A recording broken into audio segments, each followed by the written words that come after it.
I'm focused on his spirit cause it keeps me from his fire. The Holy Ghost was with me, so my fear I leave behind. My sins were all diminished when he took that breath and died. And if you think I'ma give up on my God, the devil is a lie.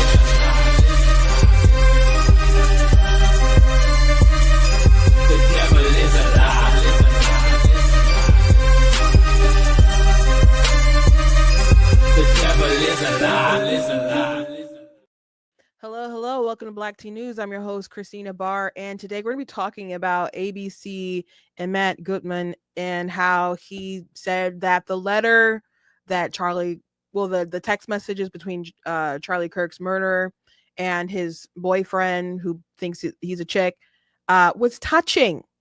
And that was something that he said like twice, so he must have thought about it, repeated it.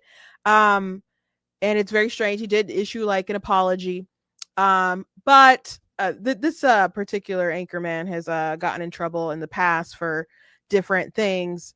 And that is like the spin I think they're going with, like, oh, this wasn't political. This was somebody who just really loved their partner and they got caught up in something. And they're trying to remove the political aspect from it, gets him further away from the death penalty, and also redirects the narrative. Montel Williams was on CNN talking about this stuff too. Kamala Harris's old boyfriend. So this stuff is wild to me. Like, this is the new route of how they want to defend Charlie Kirk's killer. But here we go. They keep doing it. So I want to talk about this stuff. And I also want to talk about how people come to this leftist ideology that become so radical.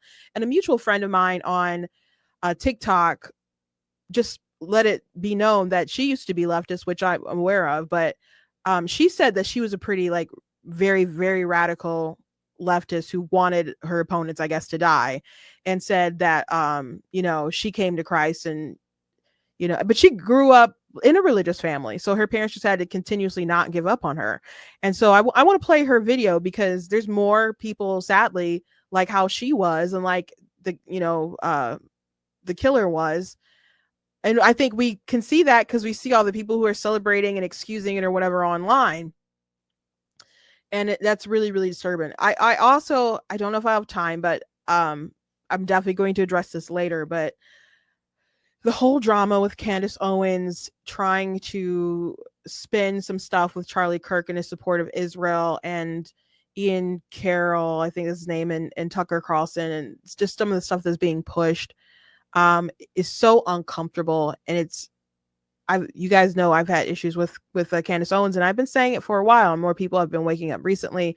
But doing this in the midst of Charlie Kirk's death is just really next level. Like, there was a particular event that she was spitting this narrative around, as if he was being threatened by, I think it's Bill Ackman, and people from Turning Point have come out and said that wasn't true.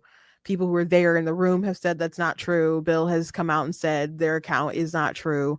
And Charlie Kirk's pastor has come out against Candace Owens. So, we'll see if I have time to touch on that today. I'm definitely going to go into more detail about it later. But I want to definitely talk about Montel Williams and this ABC anchor, newsman, reporter, or whatever in the field. And this is ABC. This is not MSNBC.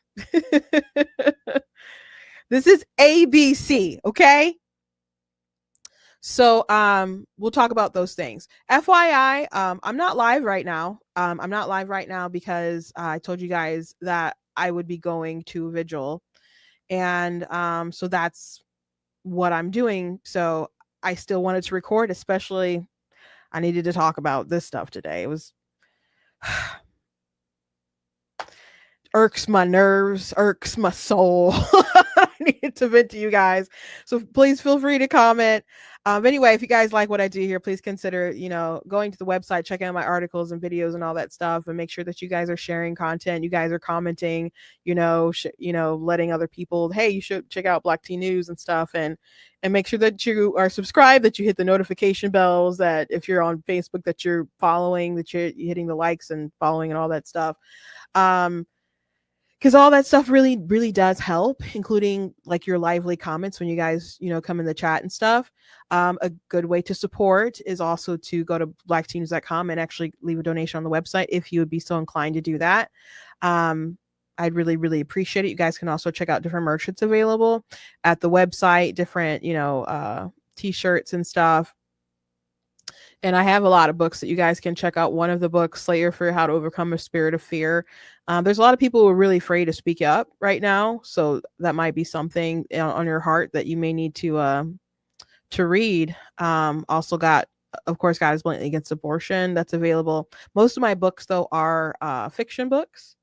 So I have 18 Bigger is going to be my 19th book that I release, which I will have a link for that up soon to pre-order, and you're going to be able to pre-order from my book website. And later on, people will be able to get them from like other bookstores and stuff too. But I think it was the 28th, I said, of October is when it's going to officially release and stuff. So I look forward to all that stuff. Wish me luck, guys. I will be singing 2 songs, and I just pray it's a blessing, and I pray everything is like fine with my voice and all that stuff. And I think I can get through it without like choking up and stuff. I sang at my mom's funeral, so I was just kind of like, I'm gonna sing this song for my mom's funeral. I sang Going Up Yonder. I'm going up yonder to be with my Lord. And Tremaine Hawkins, I don't know if that is her song. She's famous like for that song, but it's an older song, but my mom always really loved it. So I'm like, I got to sing her song. And so I just was in the mindset of like, I'm going to do this. And I strategically placed myself. I like did the program. I did a lot for like the funeral stuff arrangements. And so I made sure that I would be singing before everyone was getting up and having a bunch of words, from like the family and stuff.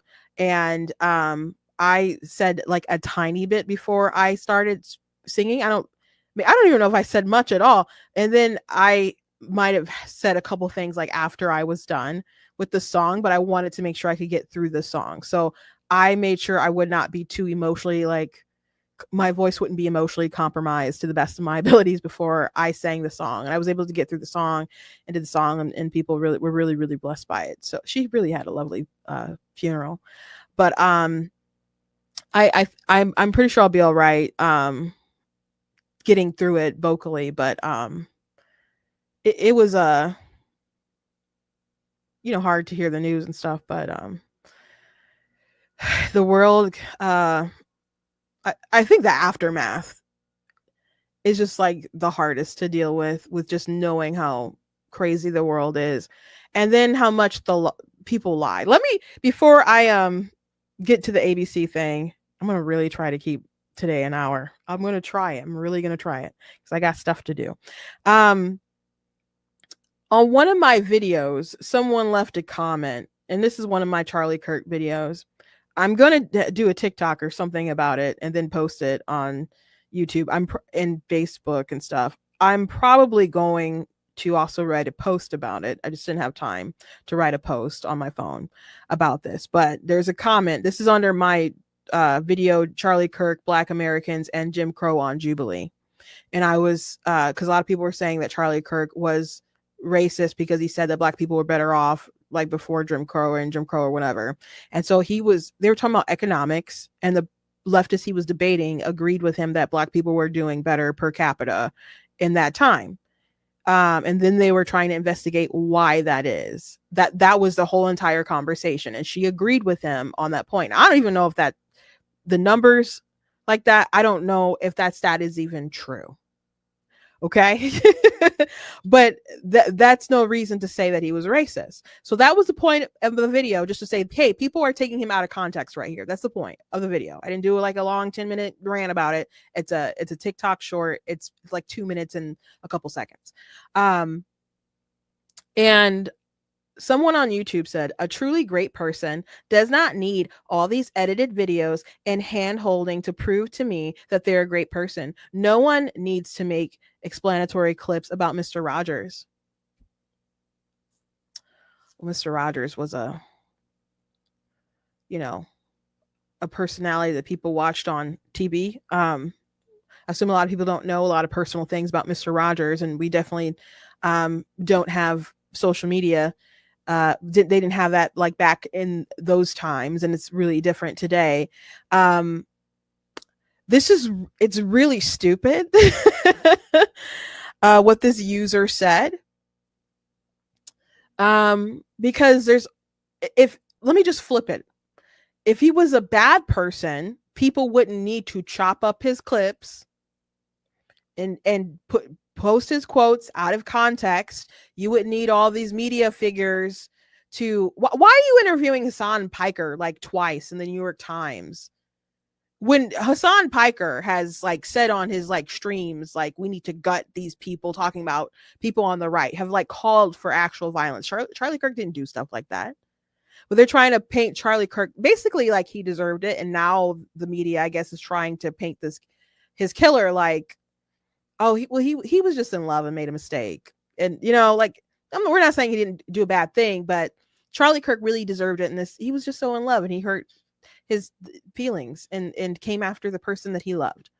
Like, you wouldn't, if Charlie Kirk was so bad, you wouldn't need to lie on him. And it's, that's what's so puzzling to me. Like in 2024, when it's Kamala versus Trump, I could make an extensive list about reasons why you maybe shouldn't vote for Donald Trump or like Donald Trump.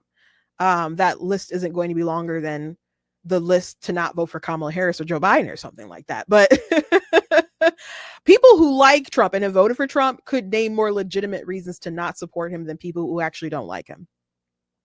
But the thing about the two of them is Kamala Harris and Joe Biden and all these folks would take different things from Donald Trump and lie about what he said. They'd lie about his opinions and views on things. And, they didn't want to talk about his actual campaign policies. They wanted to do Project 2025. And then they would lie about stuff that's in Project 2025. And I would tell people, I'm like, if you want to know who you should vote for, look how they talk about each other. Because Donald Trump will literally just post Kamala Harris in her own words. Sometimes he was just posting her full interviews, no cuts, and saying, we just dropped an attack ad. And it was just literally her whole interview, because she was just that poor at communicating and just had bad ideas, bad views and stuff. But she would lie about him all the time. And I'm like, there's like legitimate things you could say and not like about Donald Trump. But unfortunately, he had better ideas than she did. So that's why they had to lie all the time. So you have to lie on your opponent all the time. That really shows something about you and what you're trying to, get away with. So people wouldn't have to chop up all these clips. Like the girl who he's arguing with on Jubilee or debating, respectfully anyway, she did a video on her TikTok posting like these snippets of Charlie Kirk to make him look bad. And one of the first thing was a clip of him yelling "Chank," and he's talking about Cenk Uygur, but people want you to believe that he was just yelling Chinese racial slurs. And when I saw that on not this Sunday, I think it was this past Sunday, I was infuriated when I saw that. But I was like in the midst of recording other TikToks, and I just didn't have time to like really go in on that one. But I was enraged when I saw that. I can still record a reply video. I'm not going to bring as much spice as I would have when I originally recorded that, but I was so angry. And then I got angry again when I saw Emmanuel Aiko. He's an influencer that I don't know why he's famous. He looks like he probably played football or something. I don't know. But he if you've ever seen the Uncomfortable Conversation on YouTube about like after Roe v. Wade fell, he did like this panel, talking about it falling and had like a pastor who was pro-choice, but he didn't have anybody who was pro-life to represent the pro-life position. And he's like, we're gonna have an uncomfortable conversation. No, you're a hack. You're a left-wing hack parading around as someone who's a Christian. You're a hack. Okay. I think he took that video down. But if you don't know, who Chank is. And if you just, that it just says to me that you don't know a lot about this space. If you don't know the Young Turks, they've been in the game a long time. And if you think that Charlie Kirk, as much as you like him or dislike him, let's say you dislike him, you ought to know him well enough to know that he just wouldn't be chilling on a panel, like sitting in a chair, yelling, chink, chink, chink, you know. You should know him well enough to know that he wouldn't do that. It's just so stupid. So what's wrong with you? He's clearly saying Cenk Uygur in the clip. Well, not saying the Uyghur part, where we know he's literally talking to a person. Literally. And the same people were trying to justify his murder. I guess if something happened to me one day, they'll just chop up what I just said. No context presented. You know, but maybe they won't care because I'm Black and I clearly lack the institutional power to be racist, is what they would say. So it's just so stupid. So if people slander you and smear you, and you say, or smear somebody, or they slander and smear someone you care about, and you start correcting people, saying, hey, these things that people are saying about them isn't true. And you're like, well, the fact that you have to make a video to defend them really says a lot about you. That's crazy. And by the way, Charlie Kirk, he said a lot of things that had opinions on a ton of different stuff. But Mr. Rogers has a video saying boys are boys only from boys are boys from the beginning. Girls are girls from the beginning. Like saying like, hey, you can't change stuff. That was Charlie Kirk's position. And someone who loved a tranny killed him. So Mr. Rogers probably has more in common with Charlie Kirk than this person who made this comment. So these people are just nutso, just genuinely crazy. But let's talk about the media. Because they've entered a new phase of their conversations. Because now we've got the press conference yesterday. We already talked about it. They read text messages. Some people don't believe the text messages are real. There's a theory about the text messages between the killer and his boyfriend. And some people think that it's totally made up, and folks are just the FBI or the authorities, they made it up to make it seem like he was really left wing because they want to go around with this agenda, and it goes all the way to the White House. I think fabricating that sort of evidence is so stupid. And it would just really blow the case. And why would they risk doing that? The ideology is the ideology. The fact that so many people celebrated it is bad enough. We have plenty to discuss about how disgusting our political opponents are right now. So why would they have to make something like that up? Because they could get him on other stuff, even if they couldn't get him on the death penalty. It just doesn't make any sense. But to me, if it was like made up, I'm not, it would make more sense that the killer wrote it to his boyfriend in text. It seems wild to text all that stuff. Maybe they're young, dumb kids, I guess. He's not like dumb. I mean, he had good grades and all that other stuff, but people who are young will tend to do dumb things, but people do dumb things all the time. But maybe he texted what he texted to absolve his boyfriend of any guilt. Like maybe he had prior knowledge and they were just trying to establish that he acted alone in that. So that's a theory that's floating around. We don't know. They'll have to keep investigating and present the different evidence about what happened and what went on. So he kept saying things like, oh, my love, referring to his boyfriend as my love. Folks were like, what? The fact that it was I don't know, written out where there was a lot of like punctuation and grammar and stuff, people find suspicious, because like you text your friends like this. I have always texted my friends incomplete sentences. I don't really do like like if I do some kind of abbreviation stuff, it's just maybe LOL or something, but I don't really laugh out loud a lot. So I don't write that a lot, I guess. So I just usually type every like thing out. I might write like a paragraph or something. You know, I don't abbreviate a lot of stuff. Even younger when especially I guess when texting was kind of first starting, but and a lot of folks are saying, yeah, my kids, they write out full stuff. Not everybody does like dumbed down text talk. No, but so I that doesn't mean that it's fake, but let's watch this video from ABC to see how they characterize the situation. So Mr. Matt Goodman got into a bit of trouble because of his commentary here, and it's a doozy. We have seen an alleged murder with such specific text messages about the alleged murder weapon, where it was hidden, how it was placed, what was on it, but also it was very touching in a way that I think many of us didn't expect. A very intimate portrait into this relationship between the suspect's roommate and the suspect himself, with him repeatedly calling his roommate who was transitioning calling him my love, and I want to protect you, my love. So it was this duality of someone who the attorney said not only jeopardized the life of Charlie Kirk and the crowd, but was doing it in front of children, which is one of the aggravating circumstances of this case. And on the other hand, he was, speaking so lovingly about his partner. So a very interesting and, as Pierre said, riveting press conference, David. It was tough. So touching, that's what people are taking an issue with.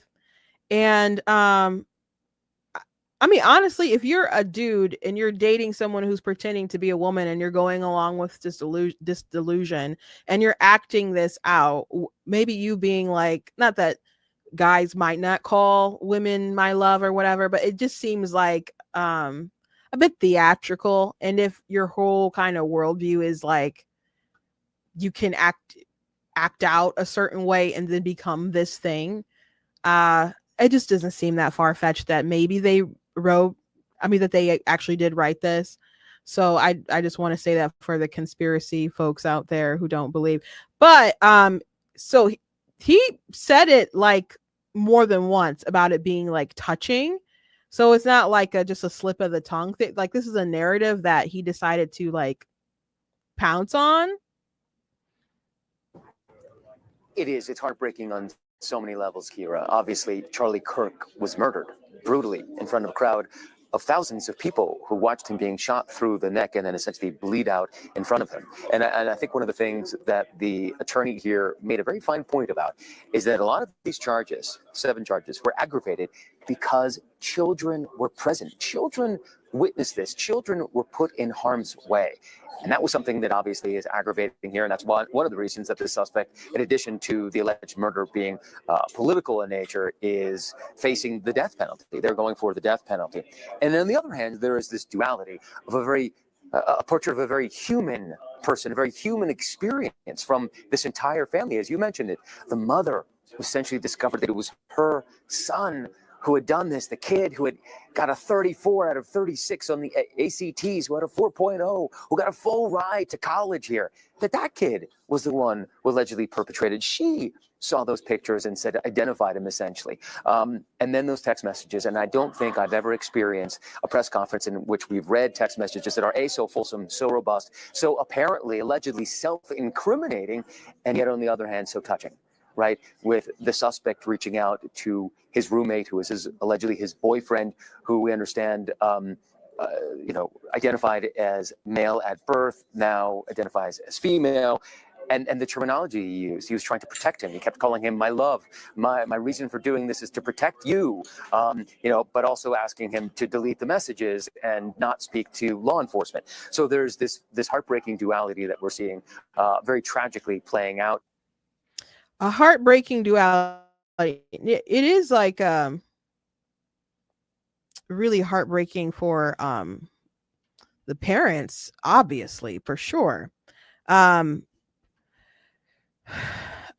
His mom seeing the pictures and being like, that looks like our kid, And then her like talking to her husband and like, yeah, that does look like him. Um, and then them having to turn him in, knowing what was likely to happen to their son. So yeah, it is very heartbreaking and for them, but I don't know. Let me rewind this back to listen to how he talked It's about. heartbreaking. He said so heartbreaking on so many fronts, and I just feel like there was kind of more heartbreak on the spectrum of like the killer than he had for Charlie. I'm just let me rewatch this. Obviously, Charlie Kirk was murdered brutally in front of a crowd of thousands of people who watched him being shot through the neck and then essentially bleed out in front of him. And I think one of the things that the attorney here made a very fine point about is that a lot of these charges, 7 charges, were aggravated because children were present. Children witnessed this. Children were put in harm's way. Yeah. I don't know. I don't know about that, but so anyway, he did say something later and kind of clarified / maybe apologize. Let's look at what was said. Yesterday, I tried to underscore the jarring contrast between this cold-blooded assassin of Charlie Kirk,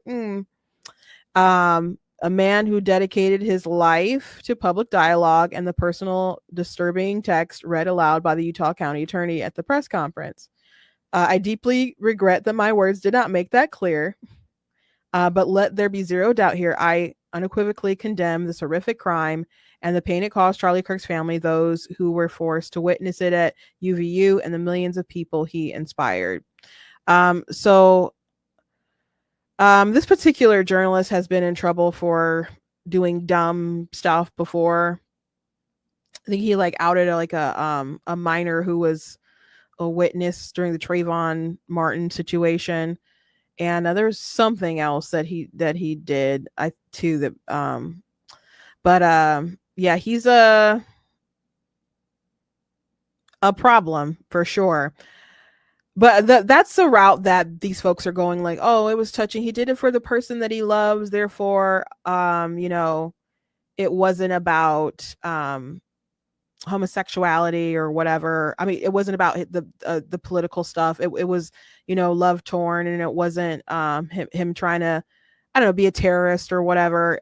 When his family's like, look, he was very, very much indoctrinated, and they don't want to accept that, because then they have to talk about how he got it. They don't want to admit that their side is violent when all the evidence is clearly clear that their side is violent. So I want to talk about Montel Williams and the stuff that he was saying. I feel like I got one clip, but I think there's a longer one that I can play for you. Well, here's 2 of them that are chopped up. Maybe they both say the same thing. But this is wild, man. There are people who are trying to pigeonhole this as a leftist thing and a right thing. And what we're really talking about, hear me, because I'm going to throw you when I say this. We're talking about a love-torn child, a kid. This is probably his first real relationship, and somebody was disparaging the person that he loved. He sat on that building for 30 minutes before he took the shot. Why did he wait until the first word trans came up? Then he took the shot. You think he heard it? He could hear it. I think he could hear it. I think he also, I don't believe he was motivated politically. I think this was motivated emotionally.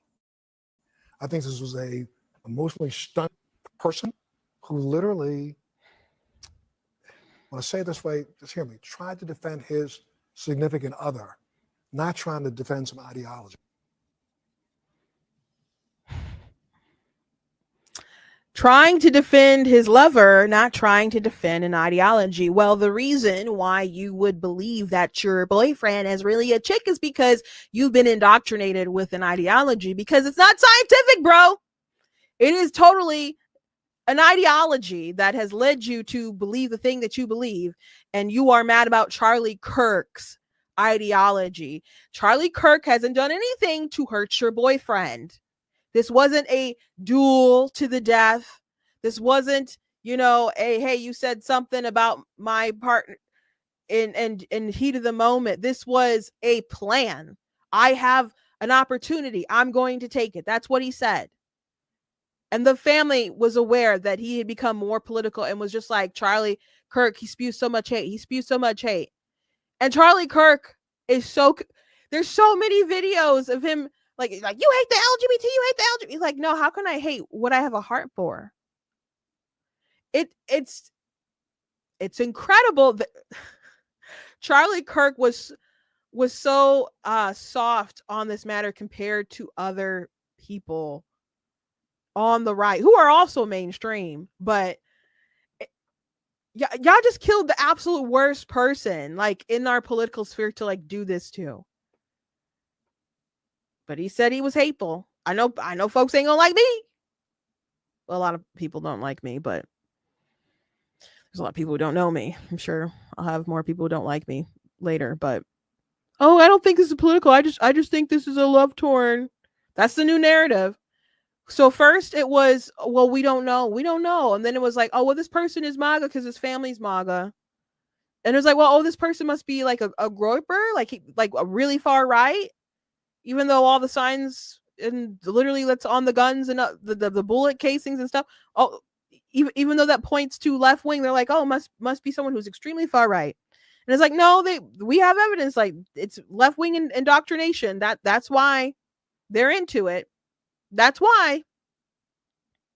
And now they're just going with, well, he just really loved his boyfriend. At the same time, while the media is portraying Charlie Kirk as a far extremist, taking things out of context, quoting stuff that he never said, or saying stuff that he said, like there was something that he said, like debunking and addressing and critiquing an anti-Semitic view, and they quoted him as if he believed the anti-Semitic thing. And that's mainstream media doing that, and they issued a correction, but like a lot of people already saw it and aren't going to see your little note that you added at the bottom, So the credibility of journalists should just be so shot, but there's so many people who actually believed that this person wasn't left wing, and now they're just like, Charlie Kirk, of course he deserved it, and this person, he was just really trying to protect his boo. That's the route they're going with, and this is so weak and ridiculous.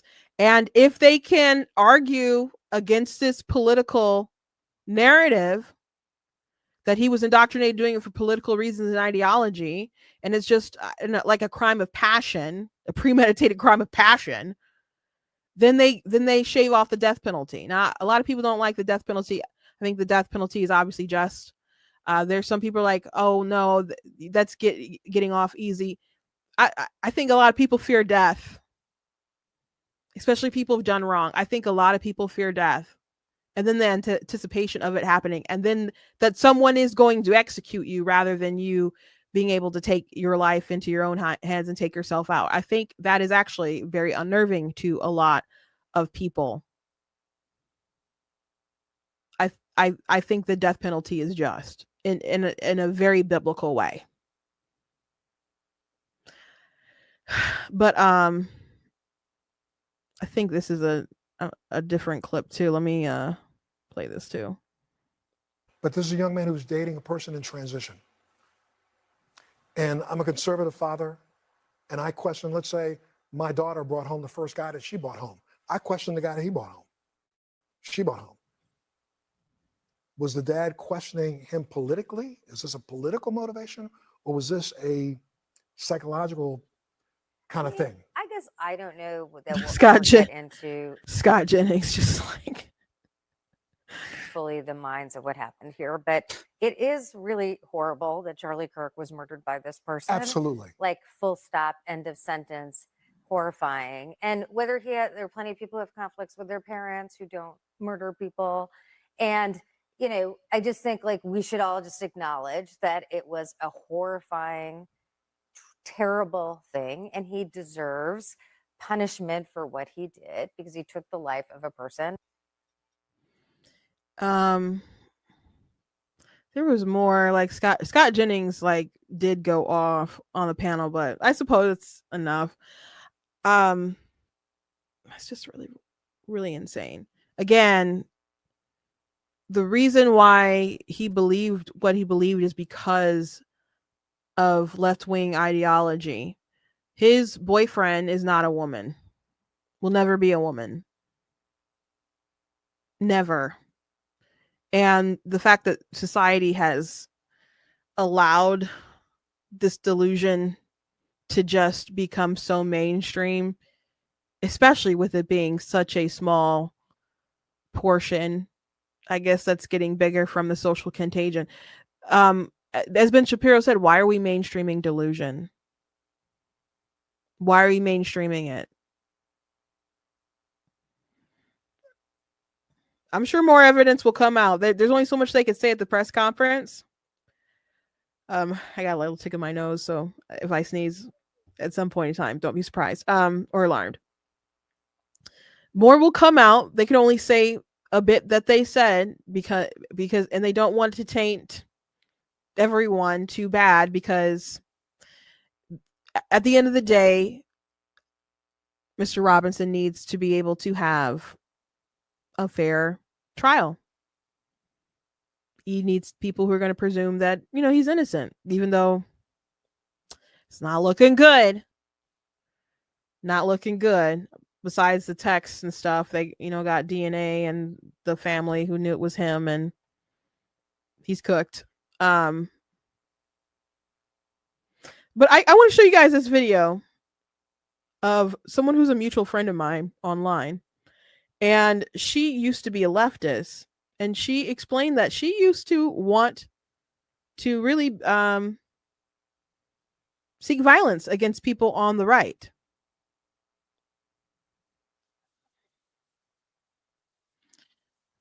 Okay. I became a very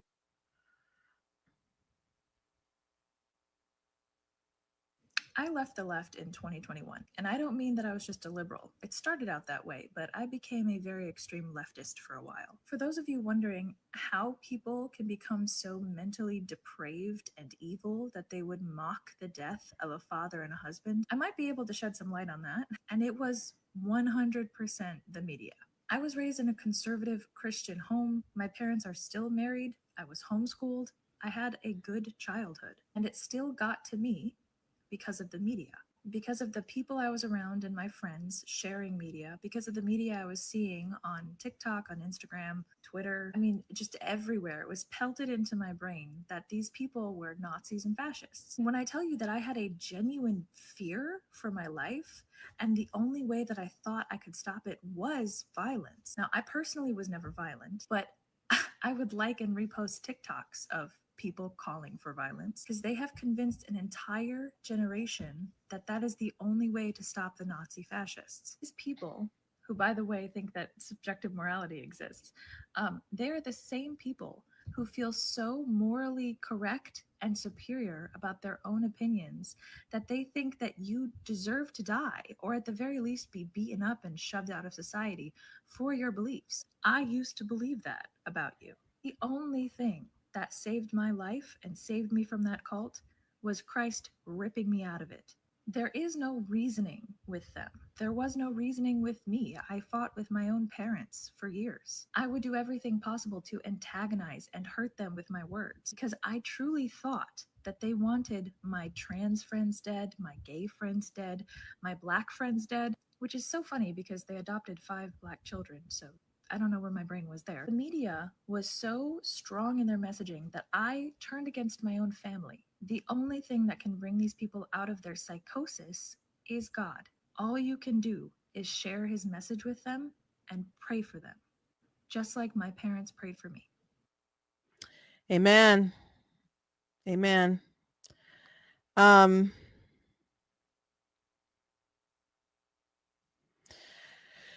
Yeah, unfortunately there's a lot of people who are just so deep into this ideology, and what can you do to help them get out of it? And I think obviously you got to keep praying, you got to keep doing your best to get them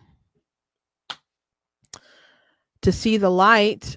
Just because, I mean, she's saying there's nothing you can do but God. That doesn't mean you shouldn't keep talking to them and trying to show them data and facts, but this goes along with the demoralization of society. When the society is so demoralized, people cannot tell truth from lies. You can show them evidence and they still will not accept that. That is actually what, you know, communists and the KGB wanted to do to Americans. Like there's this KGB agent, and he's like, people look at James Bond and they think of spies and all that stuff as if like that's the espionage stuff that people really do, when the truth is that they go into your institutions and they try to poison the minds of the youth with, you know, in academia and other such places to get them to believe all this stuff, and then they will tear down the society itself. And after seeing her video, it made me think of so I want to give you some hope out there if you guys have some liberal family. Clarence Thomas was deep into activism. If you haven't seen Created Equal, the documentary on his life, it's really good. I don't know where all you guys can watch it. You guys, if you have Daily Wire, they have it on their app. That's where I watched it. And if you don't have a Daily Wire subscription, you can like pay for it for a month and watch it, but you might be able to get it on Amazon or somewhere else. But I know it's on Daily Wire's app. And I really liked the film, but he talked about how he was just so like deep into like a radical ideology, and he like took a step back and realized he I think participated in like a riot and other stuff like that, and he's just like, what am I doing? And he had such hatred in his heart, and he grew up like Christian and went to Catholic school, but he was not satisfied with how they were reacting to a lot of racial things. And so he turned his heart toward being a radical. And once it went too far, he realized like, God, this is not good that I am this angry. Like, please remove this anger from my heart. And God did. So I'm glad that he had his come to Jesus moment. I'm glad that, you know, she had a come to Jesus moment and turned from that wickedness. And I hope that's the case for a lot of these people. But the media and a lot of the stuff that you see on TikTok and other stuff, they are indoctrinating these people, and people get caught. And you're like, but there's so many Charlie Kirk videos on TikTok and all this other stuff, people speaking facts. Like, okay, but people are in their own echo chamber. People are in their own algorithm, and they will see hateful things. And the only times they'll hear about those other people is when stuff is taken out of context. Right? So they're online, but they're in their bubble online. And then the mainstream media does their best to continue that narrative of the leftists. So it's very concerning. Like, if your kids are, you can raise them, you can yourself, you can have them being homeschooled. She said she was homeschooled, guys. And she still fell for the indoctrination because of social media. Now, I'm not saying people shouldn't be on social media. You should definitely watch what your kids are doing, you know, and if they're young, they really shouldn't be on social media like that and stuff. But once they get older and they start having that opportunity, they might get around some people who are poorly informed, and they might be influenced, because a lot of people want to be like their friends and conform to their friends, you know, instead of you know, their values, you know, being able to prevail at the end of the day. But yeah, he was heavily indoctrinated. He was heavily indoctrinated. I wouldn't be surprised at the trial if there, you know, we talked about him being a repressed homosexual man who, you know, turned away from, you know, a bigoted sort of, I guess, culture, and, you know, ended up falling into all this stuff, and just make it seem really, really tragic to try to get it him to not have the death penalty, and a small sentence as possible. But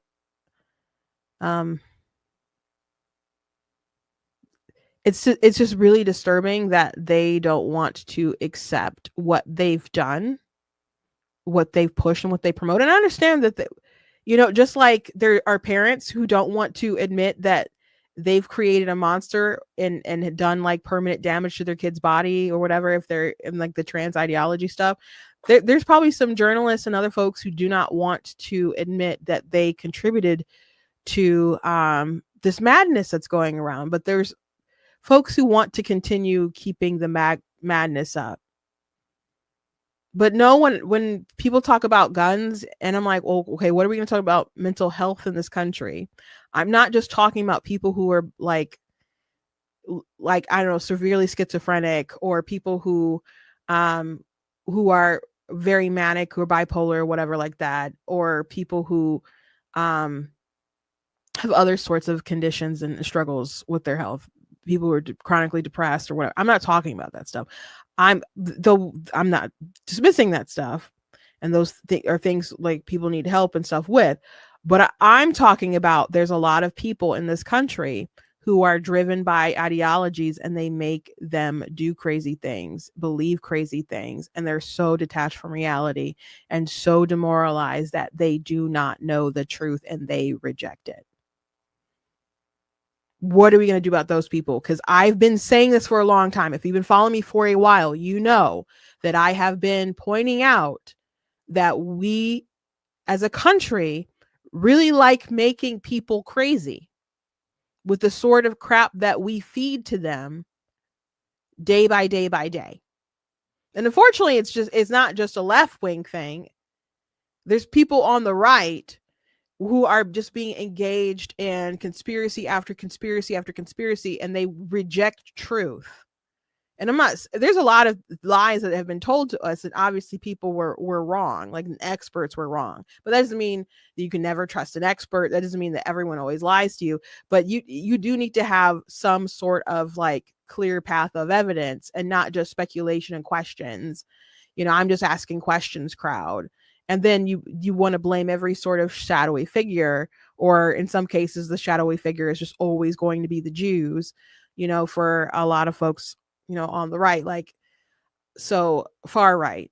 So as bad as this leftist ideology is, we can't like ignore that there are folks on the far right who are also just unwell too. So some folks, they might be just going along with meme culture, and they think it's funny to call everyone they don't like a Jew and accuse them of being paid in shekels or whatever. But there are people who are deeply unwell on both sides of the aisle. So what are we going to do to pull them out?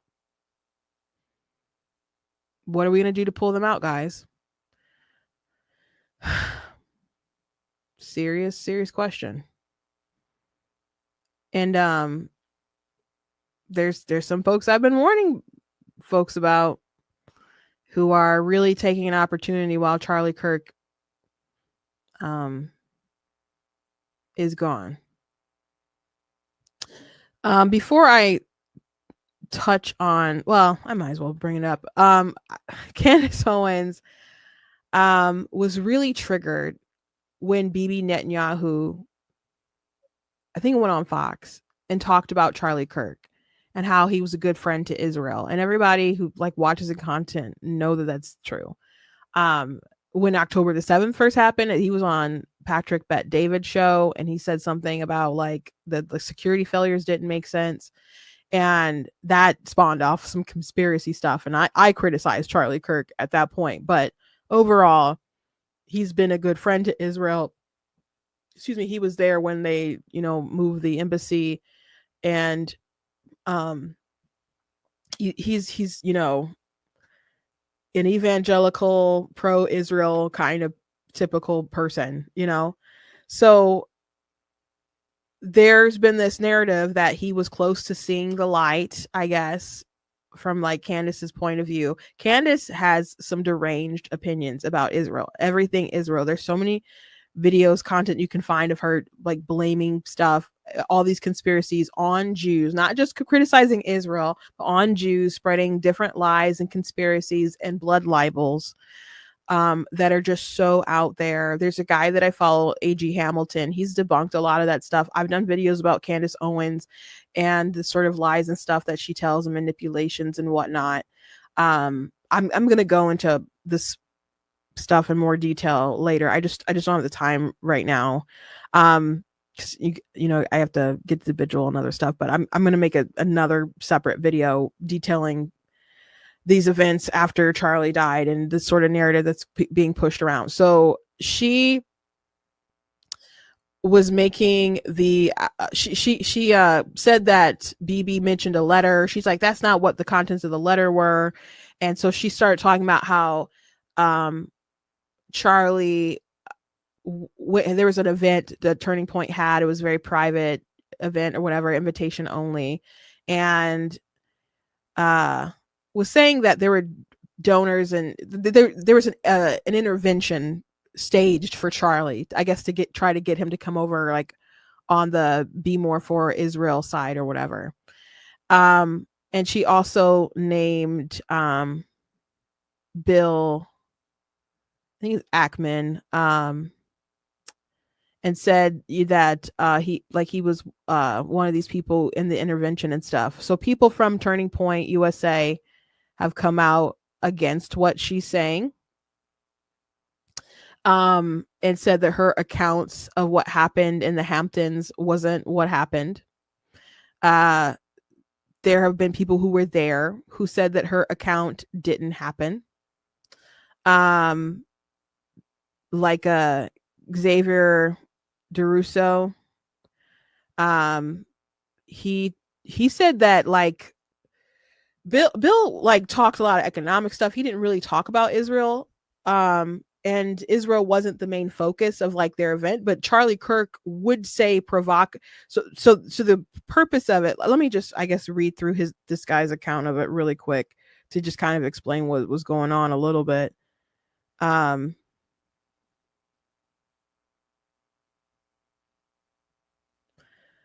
So, clearing the air regarding the Hamptons trip with Charlie Kirk and Bill Ackman.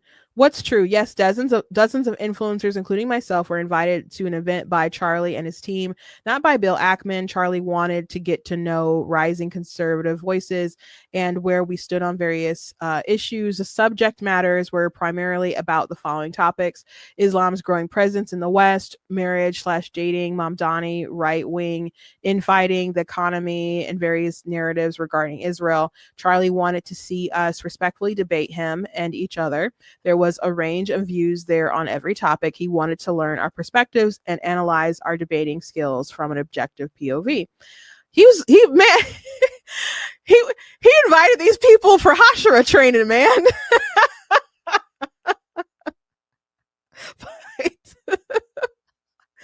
Oh, you killed the sensei. Oh, they killed the sensei.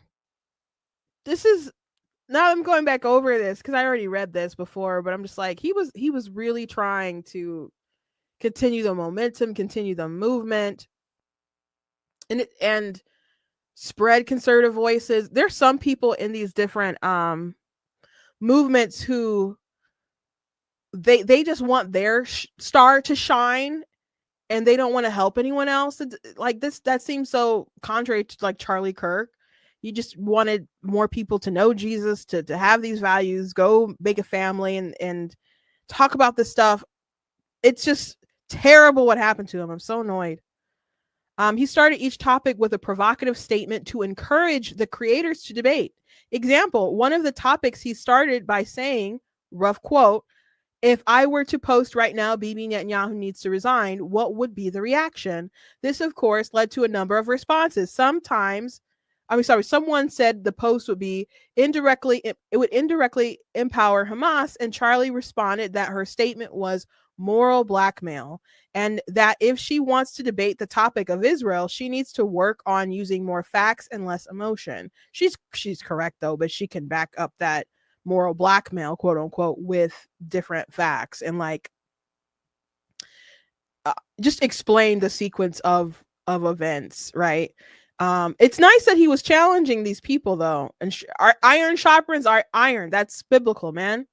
The conversations with Charlie were less about what to believe, and it was about how we express it if we want to truly make an impact. Bill and Charlie never debated or argued. I don't know where that narrative came from. If it happened, it certainly wasn't around any of us. Bill mostly spoke about marriage and economics, then chilled with us. I'm not going to pretend to know every thought of Charlie's, but he very much stood with Israel. His frustrations expressed during the Hamptons event were that many people debated the topic emotionally rather than logically. Mind you, this was a small portion of the event, so there's more to it, but like how they're trying to paint this stuff, these events just are crazy. And we should be talking about Charlie's legacy, the beautiful reaction of so many people going to church. I saw a video of someone saying, like, Charlie Kirk couldn't go to church today, so I'm going to take his spot. And he went to church and he did a follow-up saying that it went good and he was going to continue to go there. And I'm so blessed by that. I'm so blessed by that. Like, we should be looking at that. We should be continue to encourage that. We should hold the media accountable for what they're trying to do with this narrative of the killer.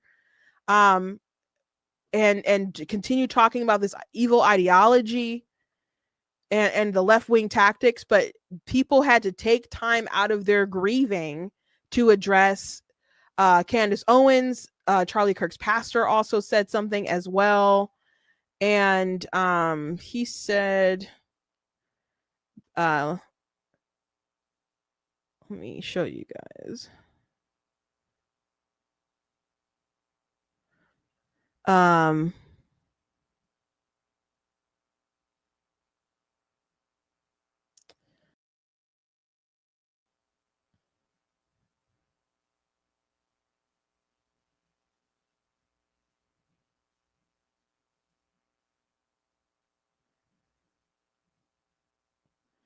sorry, I got like a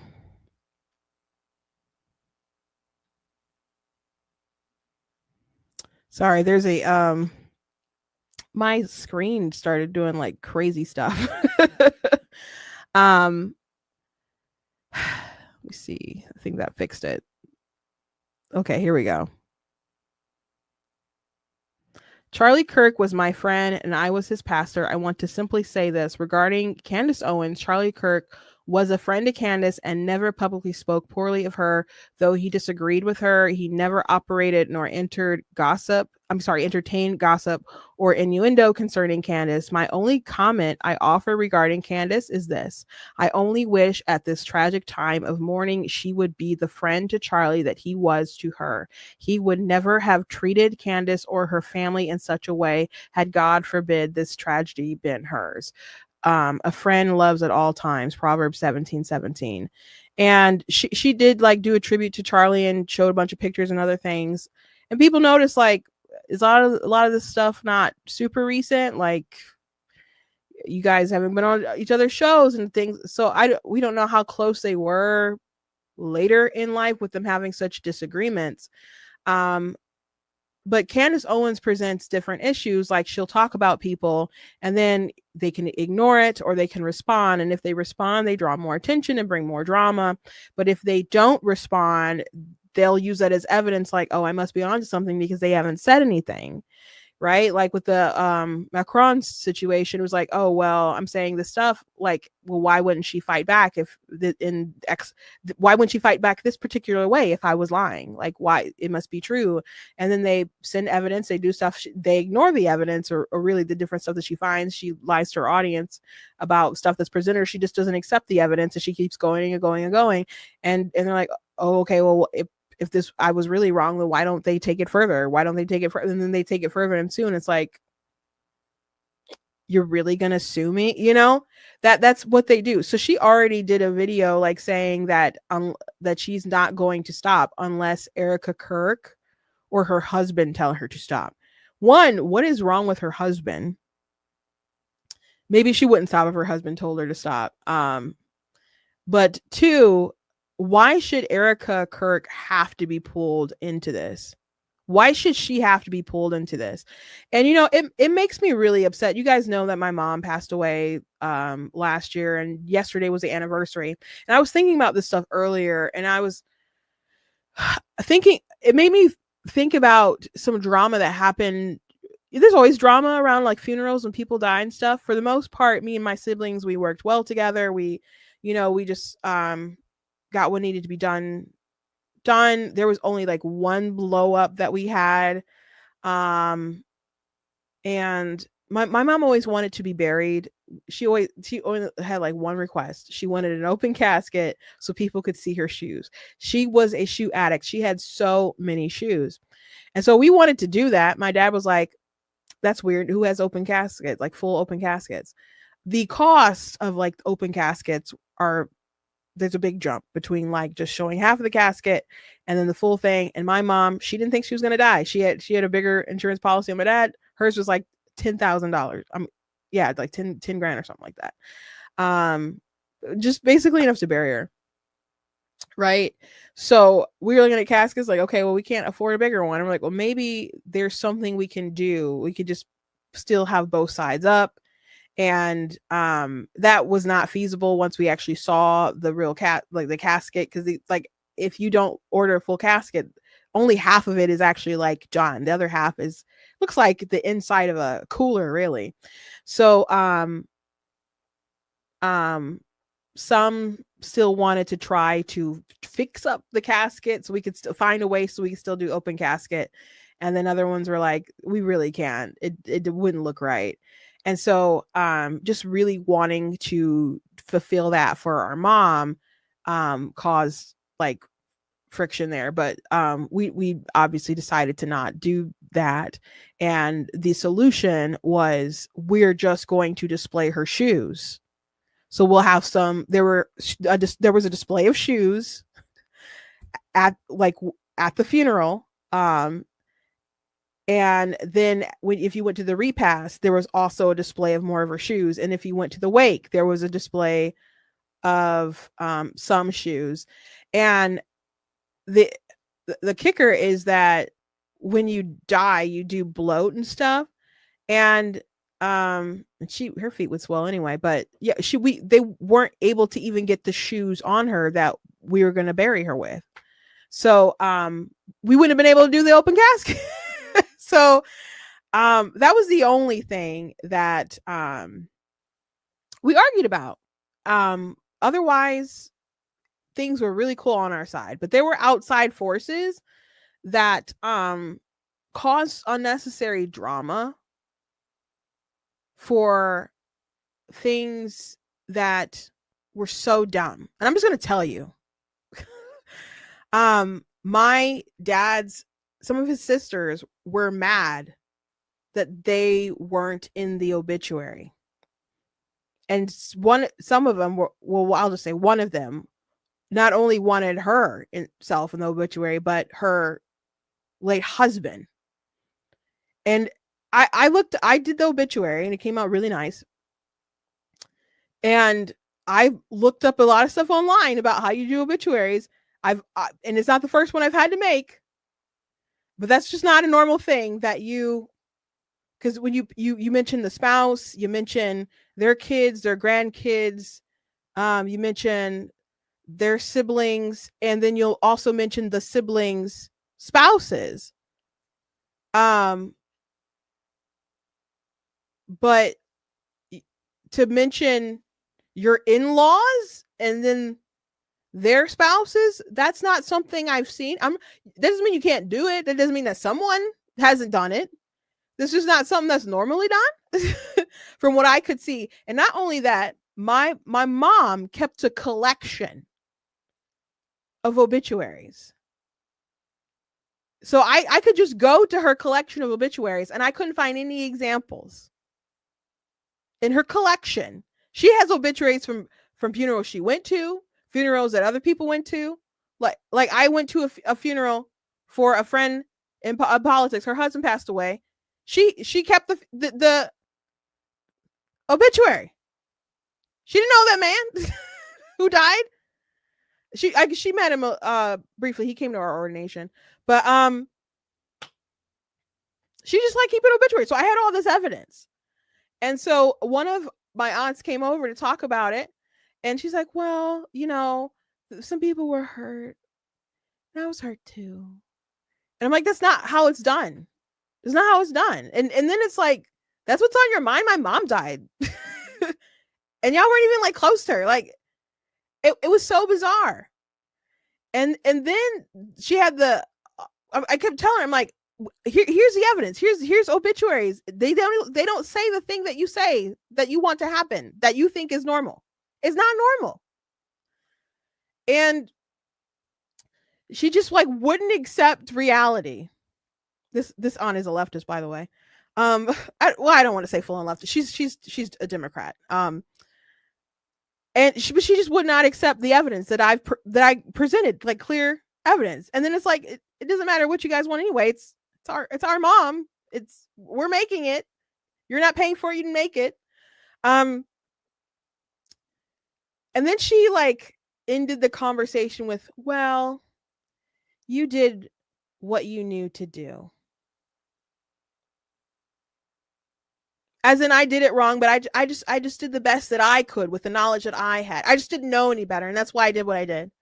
No, I purposely did what I did. Like, I didn't want it to be like 10 pages long. I just wanted like a 4-page obituary. The front, you open it up, there's the two sides, and then the back. I wasn't paying for a bigger obituary than that. The front is lovely. The back was lovely. You had pictures of the family like on it and stuff. I had the biography about my mom, the bottom with like her family, our family, grandkids, stuff like that. And the program. What I got to include like 7 other people and their spouses? Like, no. And then to like insult me like so sweetly and condescendingly, it was annoying. And there was some other things, but it was just wild to me how people can. It's so not about you, but people want to make it about them. So I was already annoyed about that stuff, and then it just started like bringing up like these frustrations from things that I went through about a year ago. So I just let the family grieve, and the friends and all, like America is at least half of America. Like so many people are grieving about this and just want to honor Charlie and pray for his family and uplift them. And there's all these rumors that have been debunked. And you're saying the only way that you're going to stop is if Erica Kirk comes out and condemns it. Was she even there? I'm assuming she would know stuff, but was she there? There are people who were there telling you that you're wrong and you don't want to accept it. So anyway, people have been, you know that people have been canceling folks for how they've reacted to Charlie Kirk's death, celebrating and stuff. How do you guys feel about Candace Owens using his death to spur on these conspiracy theories and drama and distracting from his vision and what we should do moving forward or whatever? How do you guys feel about that? I mean, I've already not liked Candace, and I encourage people to not watch Candace, like Candace or whatever. But you guys gotta make that decision for yourself. I just think it's vile, absolutely vile. But I'm sorry for like the kind of quick details on the situation. If you go on X and stuff, you can find the drama, but I will compile it better, I guess, when I have a moment, so a little bit more time. Anyway, that's the show for today. I hope you guys enjoyed. You guys can go to blacktnews.com, check out different content on the website, articles, videos, etc. If you like what I do here, please consider leaving a donation on the website because it does cost a stream. Run my site, all the good, so you guys can support. I very much do appreciate you guys. Hopefully, everything goes smoothly and stuff as far as me singing, and it is an honor to, I I was glad that somebody reached out, because I saw that there were different vigils going on, and I wanted to sing at one. I wanted to be able to bless the people, comfort the people in this time. And so I don't know, the Lord just kind of put that on my heart, and the opportunity opened up, and they wanted me to sing the national anthem. You guys know I have like a complicated relationship with the anthem, because it's just, it's just a difficult song to sing. I'll sing it, it's an honor, but if I can weasel out of it, I kind of will. If I don't think there's another option, I'll just be like, okay. But I was like, can I do a gospel song instead? And so they accepted that. And so I think they wanted to do the anthem instead of the pledge. So they're just going to do the pledge, and then I'm going to sing. And then they called me back later. It was like, hey, can you do another song? I was like, oh, okay. So now I'm doing 2 songs, and they're both going to be Christian songs. One of them is a song that I wrote when I was 12, actually. And the other song is like just a great song about how your help comes from the Lord. So keep leaning on the Lord. Keep leaning on the Lord, because if you lean on people in this crazy world, you're gonna be in trouble. Anyway, thank you guys. I will see you tomorrow.